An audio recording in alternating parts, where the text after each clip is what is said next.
La revue de presse d'Europe 1, Olivier Delagarde. Il faut parfois savoir, bonjour Olivier, reconnaître ses erreurs. Et oui Dimitri, parce qu'hier, c'est vrai, j'ironisais sur la confiance des gazettes avant le match retour du PSG. Eh bien, j'avais tort.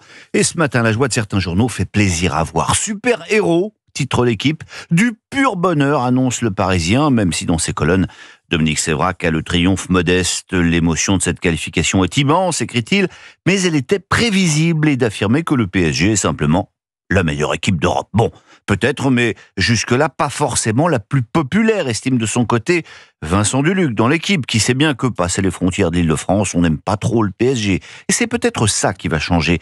Le club parisien a beau être clivant par nature et par construction, écrit-il, il a montré sur l'ensemble de ce huitième de finale des vertus qui plaisent forcément à ceux qui aiment le foot.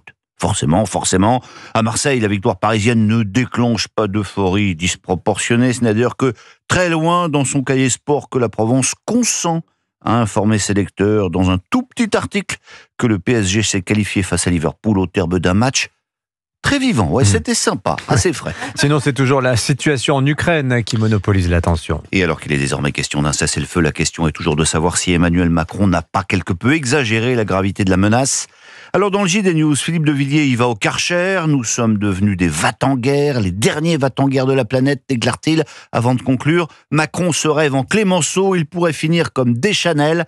Rappelons peut-être que Paul Deschanel, président dépressif, démissionna après être tombé d'un train en pleine nuit en pyjama. Hubert Védrine, lui, commande tout cela en termes plus diplomatiques.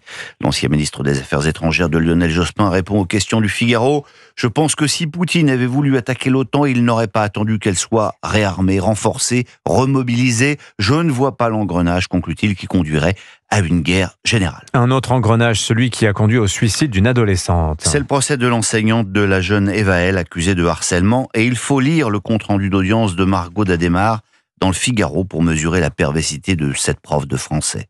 Après un cours de sport, des élèves rentrent en classe très dissipés, accusant leur souffre-douleur d'avoir volé une chaussette, raconte-t-elle. L'enseignante ne trouve alors rien de mieux à faire que de convoquer Eva L au tableau et d'instaurer une heure de vie de classe qui se révèle être le procès de l'adolescente. La prof demande aux élèves d'exprimer chacun leur tour ce qu'ils n'apprécient pas chez la jeune fille. En rentrant chez elle, la collégienne dira à ses parents que ce fut la pire journée de sa vie. 4 mois plus tard, elle mettait fin à ses jours. Bon, mais je ne vais pas vous laisser sur une note aussi triste. On va conclure par les Mama Get Tanzen, traduisez Maman va danser. C'est un nouveau concept de Nouba qui a été inventé à Berlin. Et c'est dans le Parisien que vous lirez ça. Des soirées dansantes réservées aux jeunes mères de famille. Ça commence tôt dans les bars à partir de 19h et ça marche du feu de Dieu. Le concept existe désormais à Rouen, Nantes, Marseille et Paris. Le concept, c'est que ce n'est pas parce qu'on vient d'avoir un enfant que l'on n'a plus le droit de s'amuser, explique Bérangère le petit. Quant aux mecs, de toute façon, ils sont devant la télé en train de regarder le PSG et pas besoin, disent-elles, des hommes pour faire la fête.